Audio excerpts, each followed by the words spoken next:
Kristen Bell and Dax Shepard's anniversary post was supposed to be sweet, but it quickly turned into a disaster.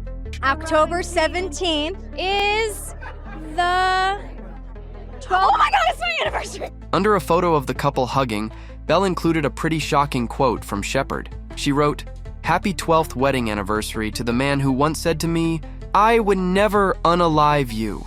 A lot of men have unalived their wives at a certain point. Even though I'm heavily incentivized to unalive you, I never would." Yeah, not exactly your typical anniversary caption. Hold on a second. We watch a lot of Dateline, and a lot of spouses kill their partners. So that is an outcome you have to consider if you're married. Unsurprisingly, the post sparked immediate backlash. Many found the joke wildly inappropriate, especially given that October is Domestic Violence Awareness Month. Some called it insensitive and in poor taste, with one comment summing it up bluntly: tone deaf and offensive during any month. And things didn't stop there. An old 2012 interview promoting their film Hit and Run resurfaced, revealing the couple's sense of humor. Well, let's call it dark humor, which many viewers find concerning. In one excerpt, the conversation about Shepard's 1967 Lincoln Continental took a bizarre turn. We drove to brunch, and the first thing I said 5 minutes into the ride, I said, "This sounds like it's gonna break." And I was very offended. And then I hit her several times. And then I got then- beat up, and yeah. guess what? I never opened my mouth again. My goodness, you guys have quite the interesting relationship. Yeah. Another clip from the interview featured more unsettling jokes, which many viewers found alarming. Well, Kristen murdered somebody one time, and I murdered helped her a dispose of couple the people, body. but- Yeah, there yeah. was two. There was two But people. he had only disposed of one body. Yeah, I had other boyfriends at the time that were disposing of the other bodies. right. There's been quite a few bodies, I think. But other than that, everything's been pretty normal. These clips have sparked growing concern among fans, who are starting to notice potential red flags in the couple's dynamic. One of those concerns stems from how their relationship began. Kristen Bell herself has spoken candidly about their early chemistry, or rather, the lack of it. When she first met Shepard at a friend's birthday party back in 2007, she wasn't exactly starstruck. And all I remember from that night was, that guy from Jackass talks so much. Whoa, he's chatty. And he didn't know who I was either. And obviously he was not on Jackass, he was on Punks, but I didn't know that at the time because, and then we had no chemistry. Shepard, for his part, wasn't completely sold on the relationship either. In a 2019 podcast, he admitted that initially, he didn't feel the need to keep Belle, saying she was almost too good for him to even consider long-term. So I wasn't fearful I would lose her. I wasn't certain I wanted to be with someone like that. And early on, he even broke up with her after about 2 months of dating. He said, I'm still casually dating other people. And I was like, because I definitely wasn't. And he said, he was very big about it. He said, that's not what you deserve, and that's not what you're asking for, and I'm not going to give you anything half-assed. 4 days later, though, he realized he'd made a mistake and had to win her back. I was like, no, I am in that place. I screwed up, and I called And I was her. like, I'll see if I'm available. Even after Kristen and Dax got back together, their relationship wasn't smooth sailing. Just 6 months into dating, they enrolled in couples therapy. Both Belle and Shepard have admitted they are stubborn, and therapy helped them navigate their differences. Shepard once told Us Weekly that making their relationship work wasn't easy. We are opposites, and it has taken tremendous work and therapy to coexist. When you have a third party moderating any disagreement, it's always a safer place, because when two people are talking defense mechanisms and cortisol and all that stuff, it just messes up the solution. And speaking of challenges, monogamy hasn't exactly been smooth sailing for them. Kristen once revealed that Dax had open relationships in his 20s, and she admitted that it scared her at first. So I was in an open relationship for 9 years. Wow.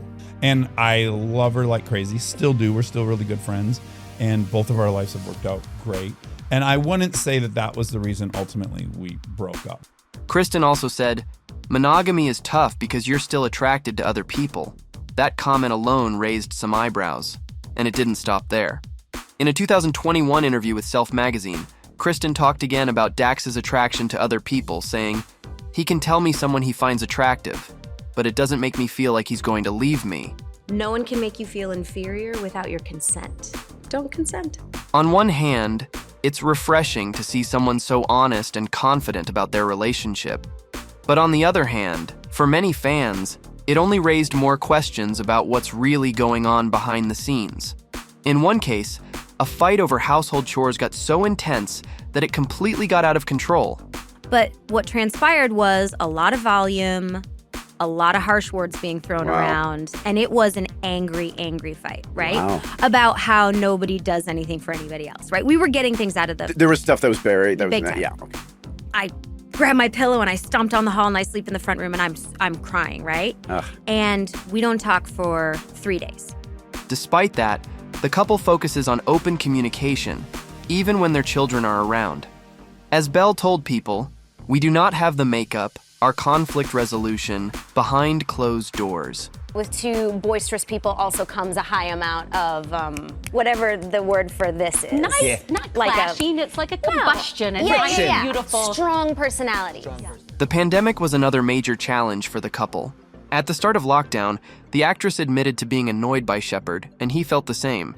Beginning of the pandemic, we were at each other's throats, and then all the doors locked in our house. Like, we had to stay inside, and we were like, woof, we need to get a handle on the annoyances. And when therapy wasn't working for them, their therapist suggested that they take separate sessions and use that time to complain about one another, which Belle says has since been great.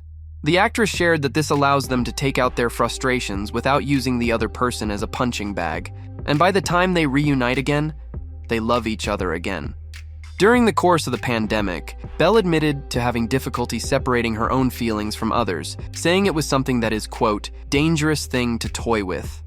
This challenging time for Belle made it unhealthy for her family to be around. At times, the Good Place star's crippling anxiety would make it hard for her to get out of bed. My version of it feels very restricted, the actress shared. Like if you're trying to put on like a latex glove, that's way too small for your hand. Also, it sort of coincides with this feeling of not being excited about anything. The actress has not described her depression as critical to the point of taking her own life, but she highlights a few things that people with depression battle to overcome. Although they may not come across as life-threatening, they still affect Belle's quality of life, which extends to how she treats her family and those around her. Fortunately, the actress is married to an extremely supportive partner, and she credits him for helping her get to a better place by giving her tough love when she needed it. You're gonna have a wonderful day today. You don't have to be nervous about anything. Okay, I'm not. You promise? Thanks, buddy. Hey, real quick, are you helping anyone right now by sitting and crying in your bed, or are you just being self-indulgent? Shepard asked as he tried to motivate her to do someone more helpful in her life than giving power to all the things that were getting her down. Belle remembers being defensive about the advice, but she realized that her husband was right and the words finally settled. Motivated by Shepard's words of encouragement, Belle decided to give blood to UCLA Blood and Platelet Center, donated to No Kid Hungry, and focused on the good tools that help her center herself, like exercise and meditation. Her personal mantra that keeps her motivated is, do the right thing, which translates to, get your ass up and go walk around the block. Belle has tried a bulk amount of treatments over the years, hoping to find something that will help lessen the severe bouts of sadness that sometimes wash over her. But when nothing seemed to be working, she took a different approach, which didn't include pharmaceutical drugs. After being inspired by the book How to Change Your Mind, the actress decided to try psychedelic substances, understanding the danger she would be putting not only on her own life, but Shepard's too, after his relapse. Kristen Bell thrives when playing cute, funny, and upbeat characters, like her character in Parks and Recreation, or the awkward but lovable housewife in Bad Moms. Not only is her appearance bubbly, but her voice has that quality, too. Even if her daughter doesn't like Frozen, she voiced a pretty adorable Anna who is forever optimistic. However, Belle was not happy with the image she was portraying when the cameras were off. Well, I'm extremely codependent. I shatter a little bit when I think people don't like me. That's part of why I lead with kindness and I compensate by being very bubbly. The actress felt that she owed honesty and openness to all the young girls everywhere who looked up to her, and she needed to share her story with anxiety and depression, so those facing the same challenges knew that they were not alone. Although she tries hard to cultivate a fun and happy nature, it's also okay to not be so okay. That I go home and sometimes don't want to get out of bed in the morning, and I have to keep a really strong exercise regimen, and I am on a medication, and all of these things are what make me me. Thank you for watching Rumour Juice, and that's all the news we have for you today. If you liked our video, give it a thumbs up, subscribe to the channel, and don't forget to tell your friends how cool we are.